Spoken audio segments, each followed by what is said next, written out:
twongeye kubasuhuza abakurikiye Cobra Media TV tubakira mu kiganiro tugiye kugira cy'ijambo ry'Imana mugezweho nanjye Ndakize Martin kizakiba gicaho buri ku cyumweru.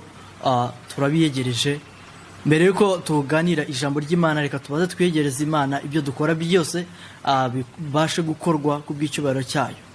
Mwami Yesu Kristo, tugushimiye kuri uno mwanya uduhaye, tugushimiye kuri aya mahirwe yo kuganira ijambo ry'Imana n'ubwoko bwawe, tukwinginga kugira ngo uze kubana natwe, udushoboze ibyo tuvuga byose ntaba ari twebwe, ahubwo byose bize kuvugwa nawe uciye muri twebwe. Mwami Yesu Kristo, abaza kumva ijambo ryawe ndakwingiza kugira ngo ubakore babashe guhindurwa nawe, mu izina rya Yesu Kristo dusenze twizeye papa, amen.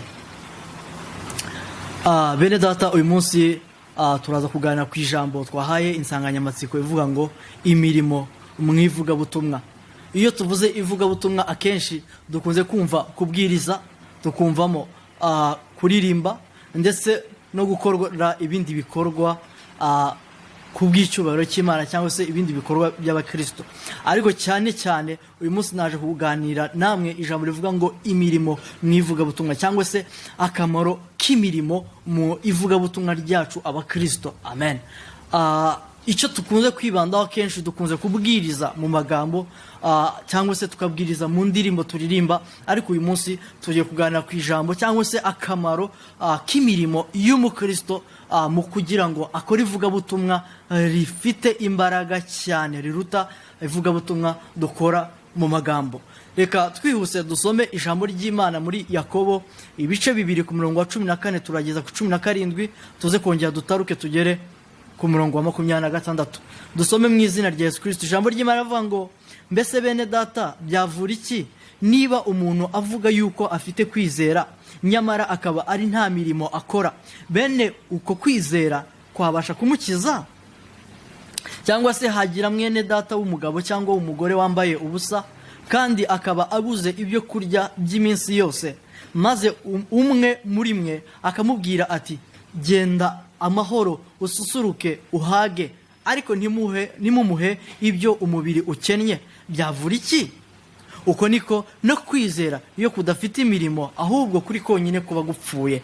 Nuko rero nk'uko umubiri udafite umwuka uba upfuye, niko no kwizera kudafite imirimo kumeze kuba gupfuye.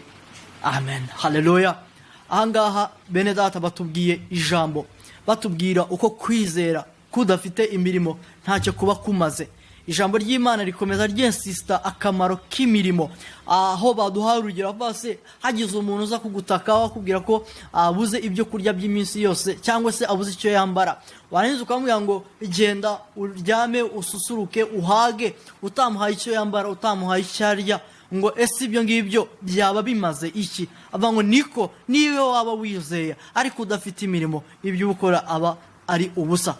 Bari kubigeranya hano ku murongo wa 26 uko bavuze, nuko rero nk'uko umubiri udafite umwuka uba upfuye, niko no kwizera kudafite imirimo kumeze kuba gupfuye. Mu yandi magambo, naho wabwiriza, naho waba umuririmbyi, ariko imirimo yawe itari myiza cyangwa se itagaragaza igikristo cyangwa se imico y'abakristo, icyo gihe ibyo ukora byose ni imfabusa. Kandi ikindi nuko nta muntu bishobora kugira icyo byamuhinduraho. Yesu Kristo aza mu isi yabanjirijwe na Yohana umubatiza. Yohana yamaraga kubatiza, yarangiza hari ijambo yavuze muri Matayo ibice 3 ku murongo wa 8, avuga ngo nuko mugende mwere imbuto zikwiriye abihannye. Iyo tumaze gukizwa dusabwa gukora imirimo ikwiriye abihannye, dusabwa kwera imbuto z'abihannye. Haleluya.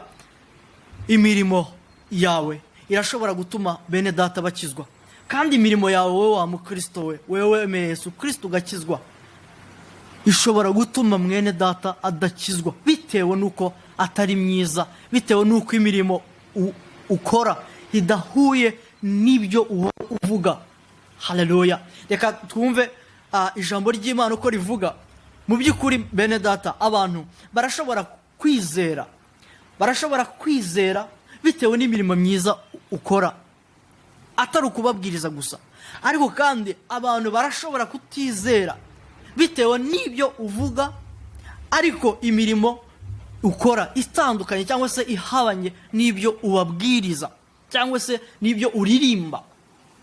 Ariko icyo Imana dushakaho nuko dukora imirimo ikwiranye n'ibyo tugenda tuvuga. Kadusome ijambo ry'Imana muri Yohana ibice 14 ku murongo wa 11, twumve icyo ijambo ry'Imana tubwira. Yesu Kristo ni ijambo yabwiye abantu uyu munsi, yarabwiye ngo nimunyizere mwemere ko ndi muri Data na Data akaba muri nge. Ariko rero nimutizezwa n'ibyo mvuga, munyizezwe n'imirimo nkora ubwayo. Haleluya. Yesu Kristo twe turamukurikira kandi niwe cyitegererezo kiruta abandi bose, kiruta abantu bose. Hano nawe yarabwirizaga Yesu Kristo. Buri munsi Yesu yabaga afite aho ajya kwigisha ijambo ry'Imana, kuko niko kazi kari karamuzanye. Yari yaraje gushaka intama. Iyo ntama yazimiye yari nge, yari undi wese. Ariko nubwo yabwirizaga nk'uko natwe tubwiriza, hari ikintu gikomeye yakoraga. Niho hano yabyivuye avuga ngo nimutanyizezwa n'ibyo mvuga, byibuza munyizezwe n'ibyo nkora.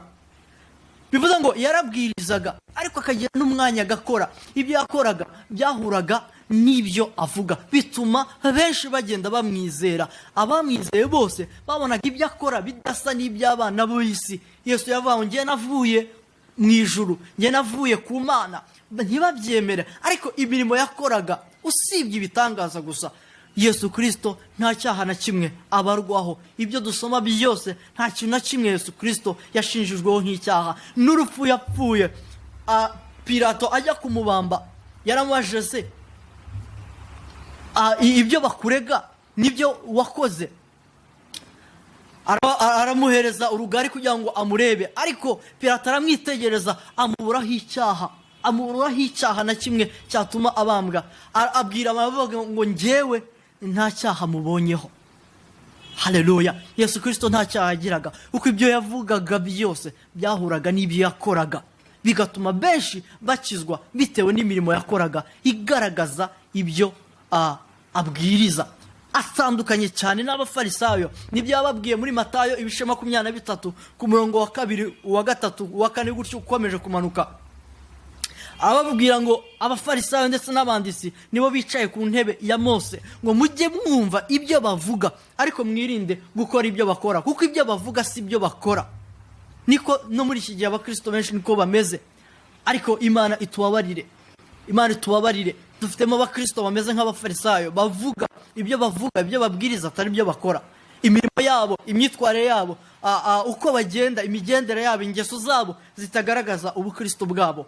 Imana yo mu ijuru ikomeze kutubabarira. Ibyo dukora byose twe kumera nk'abafarisayo bavugaga ibyo badakora, ahubwo tuse nka Yesu Kristo wavugaga ibyo nawe akora mu buzima bwa buri munsi, bigatuma benshi bakomeza gukizwa. Benshi hari abahakanaga ntibizere ibyo Yesu Kristo yigisha, ariko babona imirimo akora bakabona afite ubutware butari ubusanzwe, ahubwo buva mu ijuru. Nuko yakoraga ibisa n'ibyo abwiriza.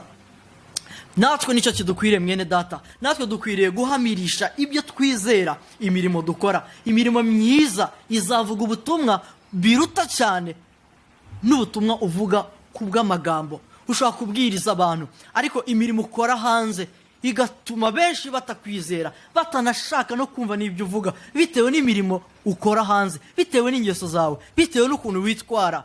Ariko ijambo ry'Imana twumve uko ritubwira icyo Imana yo mu ijuru dushakaho. Dusome muri Petero wa mbere ibice 2 ku murongo wa 12. Ijambo ry'Imana avuga ngo mugire ingeso nziza hagati y'abapagani, kugira ngo nubwo babasebya nk'abakora nabi, nibabona imirimo yanyu myiza izabatere guhimbaza Imana ku munsi wo kugendererwamo. Amen. Haleluya. Iki nicyo dusabwa bene data. Yego turabwiriza, yego turaririmba, yego dufite ibindi bihangano byose, cyangwa se dukora indi mirimo y'Imana nyinshi, ariko cyane cyane ingeso zacu turasabwa kugira ingeso nziza hagati y'abapagani, hagati y'abatari bamenya Imana, y'abatari bizera, kugira ngo naho bakuvuga nabi mwene data, bavuga uri umutekamutwe, bakakubaraho ibindi byinshi bakwitaho, ariko imirimo yawe yonyine niyo izagaragaza uwo uri we. Imirimo yawe nibabona ari myiza bazaceceka, abagusebyaga bazaceceka. Imirimo yawe myiza izatuma babona ko utandukanye n'abandi, bazabona karagiteri, bazabona imico cyangwa se imibereho y'abakristo itandukanye n'abatarakizwa, abatarizera. Bahere ko bashaka uko bigana ya mirimo myiza ukora, ububwirije ubutumwa biruta kubabwira gutya mu magambo. Haleluya! Umunsi Yesu azabagira neza akabagenderera, bazabona ko uri mu nzira itandukanye niyo babagamo kera, bitume bahinduka. Wa munsi wo kugendererwamo nabo bakizwe, bizere Yesu Kristo, bahimbaze Imana. Izo ni inshingano za mwene data. Iyi ni impano. Hari benshi bavuga ngo ntabwo mfite impano yo kubwiriza, ntabwo mfite impano yo kuririmba, ariko buri wese afite impano yo gukora imirimo myiza. Nimba umaze gukizwa, inshingano ya kabiri ufite ni ugukora imirimo y'abakristo, ni ugukora imirimo ikwiriye abihannye. Haleluya! Twumve kandi muri Petero wa mbere ibice 2:15 uko yakomeje abishimangira, avuga ngo kuko ibyo Imana ishaka ari uko mujibisha abantu b'abapfapfa batagira icyo bamenya gukora neza kwanyu. Haleluya! Hano bakoresheje ijambo ngo mujibisha cyangwa se mucecekesha cyangwa se muturisha babandi babasebya, babandi bavuga nabi. Muzabaturisha ikintu kimwe, si ijambo muzabwiriza gusa, si indirimbo muzaririmba gusa, ahubwo muzabacecekeshe imirimo yanyu mukora kandi myiza. Naho nimukora imirimo itari myiza, muzababera ikiraro, muzababera ikigusha cyangwa se igituma batashobora kubona ubwiza bw'Imana iyo mwizera. Ariko imirimo yanyu myiza izatuma bene data babasha gukizwa. Turashaka kugira ngo ducecekeshe abatuvuga nabi cyangwa se abatuvuga mu bundi buryo, dukoresheje imirimo myiza. Imirimo myiza ukora mwene data izabwiriza ubutumwa buruta ubwo wavuga gutya ku magambo. Haleluya!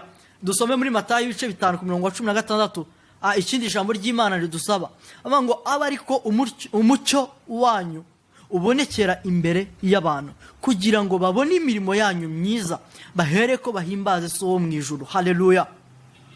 Bene data, twamurikiwe n'umucyo. Umucyo ni Yesu Kristo twamenye. Umucyo wacu azadushoboza gukora imirimo myiza. Iyo mirimo myiza dukora izagenda ibwirize. Nimara kubwiriza, babandi batari bizera babashe kubona imirimo yacu myiza, batangire bahimbaze Imana, batangire bahimbaze Data wacu wo mu ijuru. Iryo ni ryo vuga butumwa dushaka, niryo twavuze ivuga butumwa mu mirimo. Haleluya! Mwene data, urasabwa kwisuzuma. Isuzume kandi wihane, we gutuma izina ry'Imana ritukwa kubw'imirimo yawe itari myiza cyangwa se imirimo yawe mibi. Dusome mu Baroma ibice 2:21 kugera kuri 24, twumve iki ijambo ry'Imana ridusaba kugira ngo twongere twisuzume. Ijambo ry'Imana rivuga ngo, mbese wigisha abandi ntiwiyigisha? Ko uhana kwiba nawe ukiba? Ko uvuga ngo ntugasambane nawe usambana?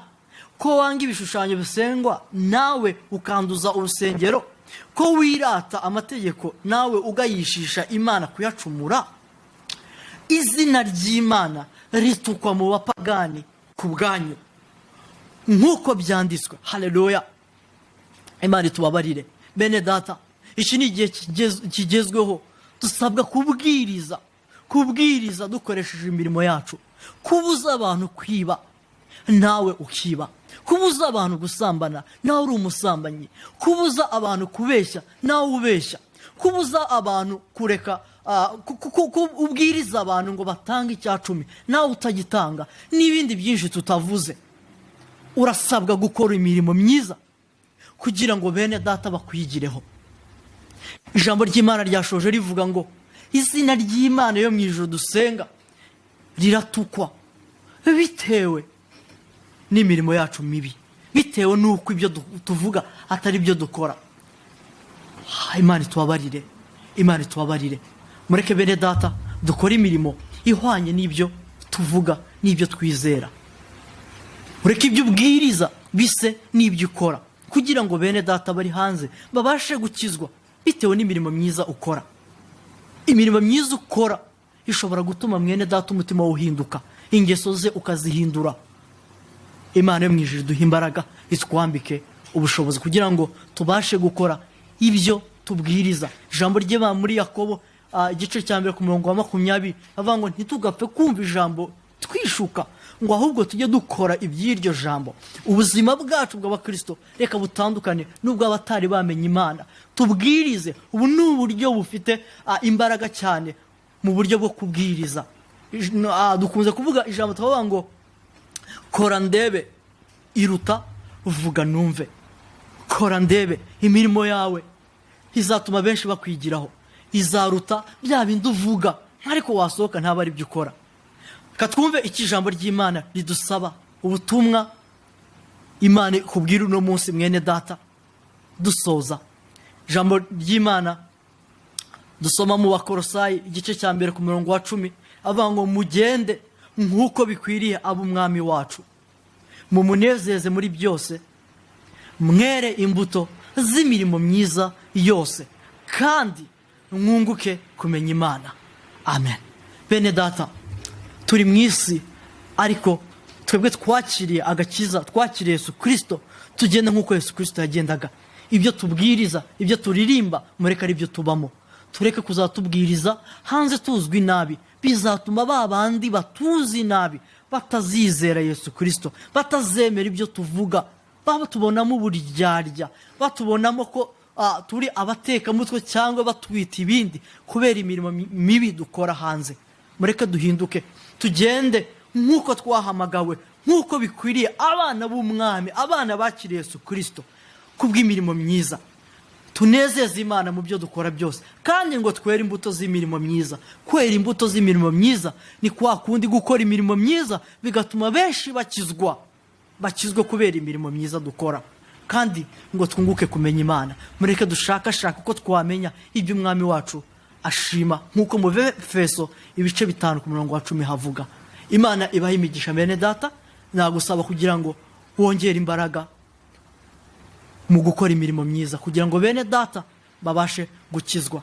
Imana yo mu ijuru ibafashe kugira ngo mubashe gusobanukirwa kandi tubashe gushyira mu bikorwa ijambo ry'Imana tuvuga, n'imibereho yacu igaragaza ibyo tuvuga.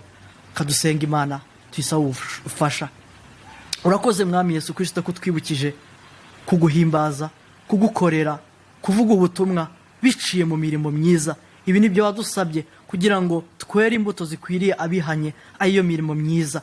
Ndasengeye mwene data wumvishije ijambo kugira ngo umushoboze guhindura imikorere ye, imirimo yiwe, abashe gukora imirimo ihimbaza Imana yo mu ijuru, imirimo izatuma benshi bazayibona, bigatuma babasha guhinduka bakizera izina ry'Imana. Ndawusanga ubambike imbaraga, ubashoboze muri byose. Komeza ubasobanurire biruta uko twabivuga mwami Yesu Kristo, kubw'umwuka wawe wera. Ni mu izina rya Yesu Kristo dusenze twizeye, amen.